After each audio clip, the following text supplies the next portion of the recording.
Creep stars Patrick Brice and Mark Duplass. It is directed by Patrick Brice. It is written by Patrick Brice and Mark Duplass, and they seem to be doing everything within this movie. It almost feels like the two of these guys have went to a cabin in the woods and just played about with some cameras, come up with a story and made a movie. It's one of those movies that you watch and you go, I could do that.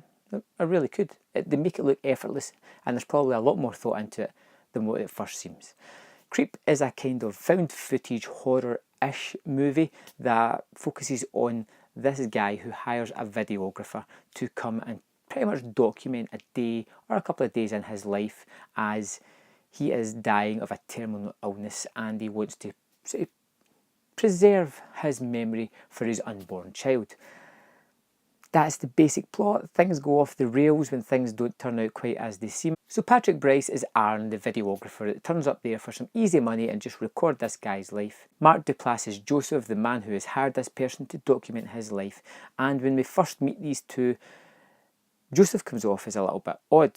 Well, it doesn't come off as a little bit odd, it comes off as a lot odd, a very strange individual. And as the movie moves along, we kind of understand that this guy just isn't quite right. There's something very strange, very off-putting, very worrying about this. And as Aaron begins to document his life and watch him as he does weird and wacky things, he starts to realise that, you know, this is a kind of weird situation he's in. He's in the middle of the woods in a cabin, miles from nowhere, with this person that he doesn't know, who is starting to seem more odd and even weirder the more time that he spends with him. But using the found footage, actually uses it in a clever way. It doesn't sort of escape the rules of found footage. It doesn't have the camera angles that you wouldn't, that some found footage movies use that just aren't practical. This is all done with handheld cameras, and it looks that way. It's not overly shaky.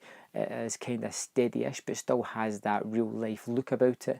And with these only two guys performing in it, it becomes a very tense, very psychological horror movie as Joseph begins to turn into someone not very pleasant, and Aaron becomes a victim of this person's psychological warfare. The initial thing about Creep is the way it looks, and then it takes a little while to build into these characters, so it's easy enough to say, put in a box and go, you know what, I kind of know what this is going to be, I'm not going to watch the rest of it. And it's a shame, because the more you move on with the movie, the more you kind of get into the characters, the more you kind of like some of them and like some of the aspects, but kind of worry about some other things and feel as if you yourself is being manipulated.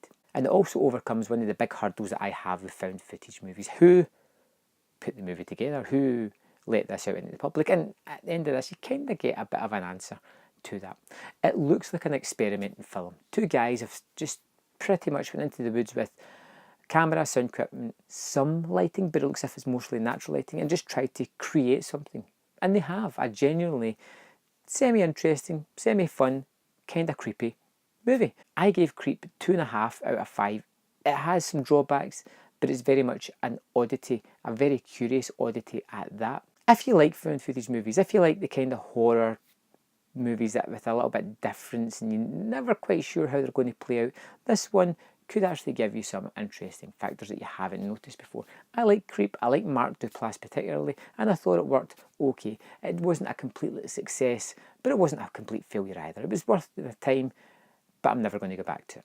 Have you seen Creep? Let me know in the comment box below, and I'll see you next time on Man vs. Film.